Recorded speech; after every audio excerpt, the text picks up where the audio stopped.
Olá, alunos. Vamos então encerrar agora com essa terceira unidade, sistematizando e retomando alguns dos pontos que nós vimos. Nas primeiras unidades, nós vimos que um dos grandes problemas da filosofia da lógica, da filosofia da linguagem, tem a ver com a noção de sentido, com a noção de significado. Qual é a noção de sentido ou de significado que está por trás dessa teoria da proposição aristotélica que nós acabamos de ver? É basicamente o que a gente chama de teoria clássica do sentido, teoria clássica do significado. Nessa teoria clássica do sentido, nessa teoria clássica do significado, o significado de uma palavra é dado pela correspondência entre essa palavra e uma coisa. A casa é amarela significa isto que ela significa, porque casa corresponde a uma certa construção, corresponde à relação que essa construção tem com a propriedade, e o amarelo corresponde à propriedade, à cor amarela que está na casa. No entanto, essa teoria também carrega consigo uma série de outras consequências, uma série de outros aspectos que têm que ser explicitados. Essa teoria clássica do significado, ela é monista. O que significa dizer monista? Monista significa de um só, né? Toda palavra significa algo porque tem uma coisa que corresponde a ela. Casa significa casa porque tem uma casa que corresponde à palavra casa, ou uma série de casas que correspondem ao gênero casa. Ela é referencial, porque aquilo que corresponde a uma palavra é sempre um objeto na realidade, aquilo que a gente chama então de referência. E ela é também mentalista. Por quê? Porque para que possa ser feita a ligação entre a palavra e a referência da palavra, aquilo que faz a intermediação, aquilo que liga essas duas coisas é uma ideia na minha mente, é uma coisa que está dentro da minha cabeça. A palavra casa se refere ao objeto casa, porque na minha ideia de casa que está na minha cabeça, eu reúno esses dois aspectos. Agora, tem um problema sério com essa teoria, que a gente pode perceber, por exemplo, com aquilo que ficou convencionado chamar de o problema da identidade, o enigma da identidade, ou ainda o enigma de Frege, porque foi ele que apresentou isso. Segundo essa teoria, se o significado de uma palavra é a referência, é o objeto que corresponde a ela, então eu tenho que poder substituir a ocorrência de uma palavra qualquer por outra palavra qualquer que seja sinônima, desde que ela se refira ao mesmo objeto, né? Só que vejam só o seguinte, imaginem que eu diga para vocês, Lady Gaga é uma grande cantora pop. Todos vocês entendem o que eu estou dizendo e provavelmente vão concordar com aquilo que eu estou dizendo. Agora imaginem que eu diga para vocês, Stefanie Germanotta é uma grande cantora pop. Muitos de vocês não vão concordar, né? Porque a gente não costuma ouvir músicas da Stefanie Germanotta no rádio. Mas Stefanie Germanotta é simplesmente o nome original, o nome de batismo da Lady Gaga. Vejam. Há um problema aí, porque se o significado de uma palavra é a sua referência, então todo mundo que sabe que é verdadeiro que Lady Gaga é uma grande cantora pop também deveria saber que é verdadeiro que Stefanie Germanotta é uma grande cantora pop. E, no entanto, não é isso que acontece. Como é que o Frege resolve essa dificuldade? Ele resolve essa dificuldade formulando aquilo que vai ser a teoria padrão, a teoria estándar do significado, a teoria estándar do sentido dentro da filosofia analítica ao longo do século XX. E que se baseia então numa distinção entre aquilo que é o sentido de uma expressão ou de uma palavra e a referência de uma expressão e de uma palavra. A referência de uma expressão ou de uma palavra é sempre o objeto que ela aponta. No entanto, as palavras, para poderem significar, têm que ter sempre, além da referência, também um sentido, também um significado, que é, então, o modo de apresentação, o conteúdo cognitivo que eu associo com a minha referência. Quando eu digo Lady Gaga é uma cantora pop e Stefanie Germanotta é uma cantora pop, embora eu esteja me referindo ao mesmo objeto, eu estou apresentando esse objeto de dois modos diferentes. Em um caso eu apresento como Lady Gaga e no outro eu apresento como Stefanie Germanotta. Ou seja, o conteúdo cognitivo, aquilo que o termo me diz sobre a referência é diferente nos dois casos. A informação que eu tenho quando eu ouço Lady Gaga e a informação que eu tenho quando eu ouço Stefani Germanotta são diferentes. Portanto, para Frege, o significado das palavras depende sempre da união desses dois elementos. As palavras significam porque elas têm ao mesmo tempo um sentido e uma referência. Bom, isso é importante por quê? Porque rompe com toda aquela teoria clássica do significado monista, referencial e mentalista, que é a do Aristóteles e que vai desde o Aristóteles, desde a Antiguidade até pelo menos o século XIX. Todos os modernos são adeptos dessa teoria clássica do significado. Nas obras do Locke, do Hobbes, do Descartes, a gente consegue ver essa teoria do significado presente. Bom, a filosofia da linguagem contemporânea se desenvolve basicamente a partir da exploração das consequências e também das limitações que a resposta oferecida pelo Frege traz para nós. E veja, agora, para encerrar, eu quero justamente retomar algumas das questões iniciais. Aquilo que o Frege permite a gente pensar é qual é a relação entre a linguagem e a realidade. Se a linguagem tem uma certa estrutura fixa, se a linguagem tem uma certa estrutura determinada e essa é a estrutura que me permite aceder à realidade, então isso significa, como vai dizer depois o Wittgenstein no Tratados Lógico-Filosóficos, que os limites da minha linguagem são os limites do meu mundo. Existe um outro filósofo analítico, que é o Willard Orman van Quine, que vai publicar lá nos anos 50 um texto muito importante. Esse texto se chama O que há, ou Sobre o que há, On What There Is. E nesse texto ele justamente retoma a pergunta básica da ontologia, a pergunta básica da metafísica, qual é a estrutura da realidade ou que coisas existem. E ele formula essa pergunta justamente nessa forma muito sintética, o que há. E a resposta do Quine é tudo. Bom, essa resposta é, obviamente, um pouco misteriosa. A gente tem que entender o que está por trás disso. O que está por trás disso é uma distinção muito importante entre, ou melhor, uma distinção muito importante a respeito do que significa o verbo ser ou o verbo existir, que é, obviamente, o verbo central na investigação ontológica.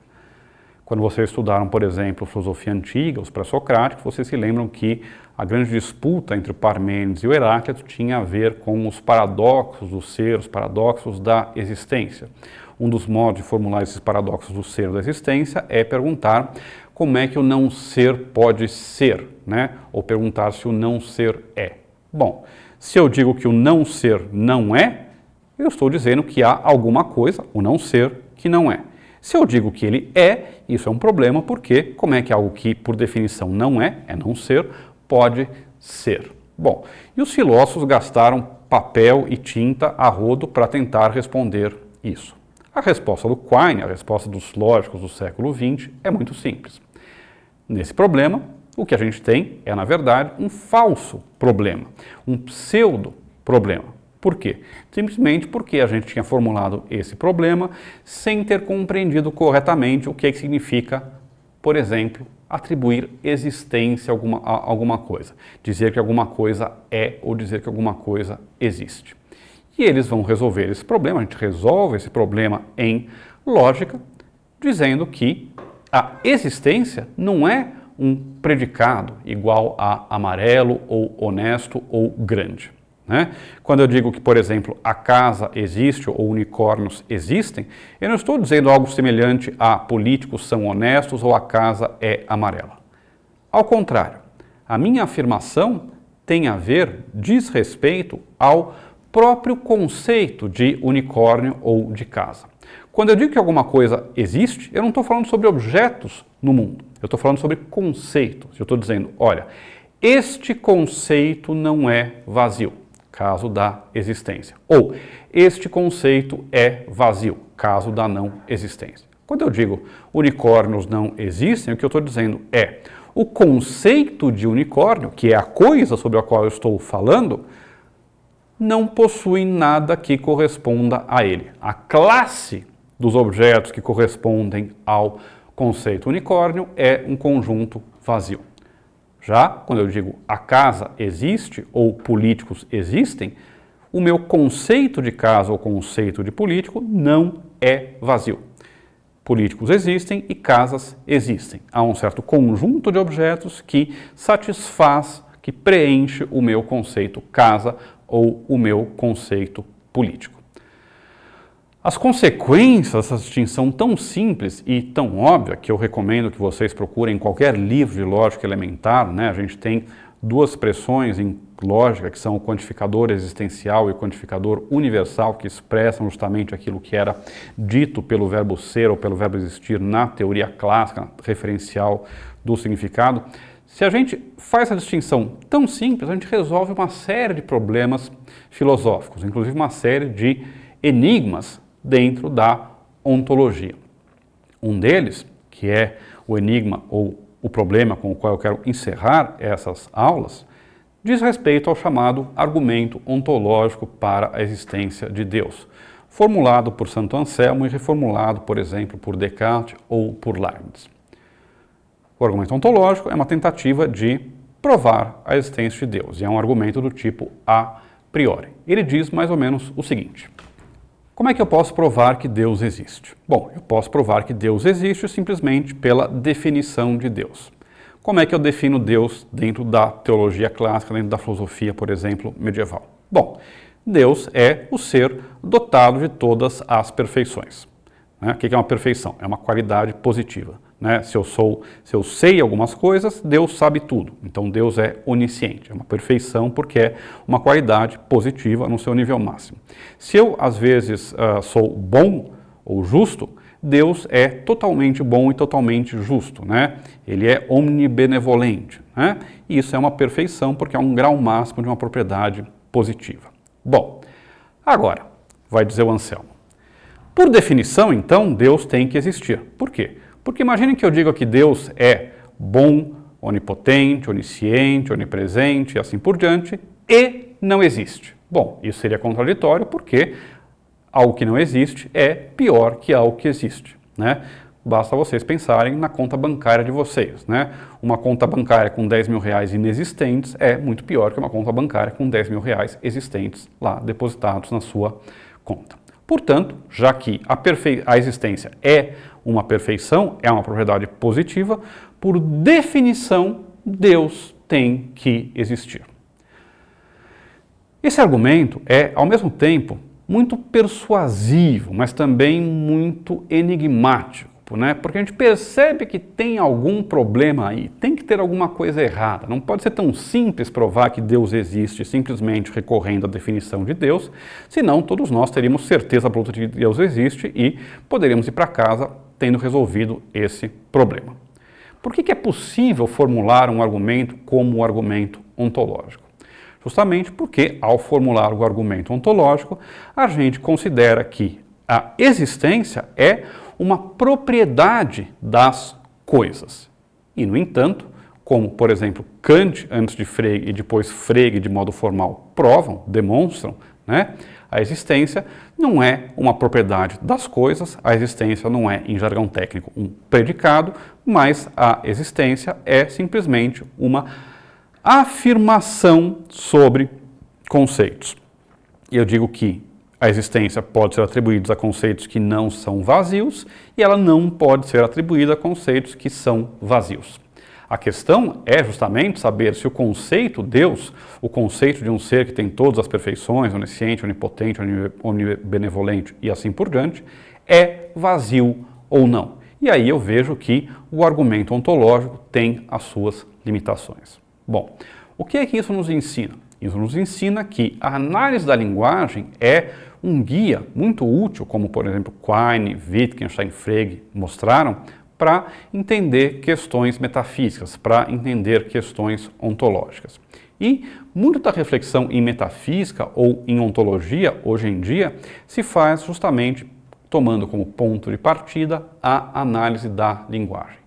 Que coisas existem? Bom, vamos analisar quais são as grandes categorias que eu uso para descrever o mundo. Qual é a relação entre as coisas e as suas propriedades? Bom, vamos examinar como é que funciona a relação entre predicados ou atributos e os termos aos quais esses predicados ou atributos são atribuídos, são ligados. Bom, o que a gente tem então, hoje em dia, dentro da filosofia, é que esses três ramos, essas três disciplinas, lógica, filosofia da linguagem, ou melhor, filosofia da lógica, filosofia da linguagem e ontologia ou metafísica, estão intimamente relacionados. Por isso que é muito importante, em filosofia, cuidar de como a gente usa as palavras. É muito importante, em filosofia, se perguntar qual é o sentido que a gente está atribuindo aos termos que a gente está usando. É muito importante, em filosofia, saber que tipo de sistema, de modelo lógico a gente está adotando ou pressupondo para descrever a realidade. E essas questões são questões absolutamente fascinantes, que particularmente eu acho que são das mais importantes dentro da filosofia. Haveria inúmeras outras questões, inúmeros outros aspectos dessas relações que a gente teria que examinar.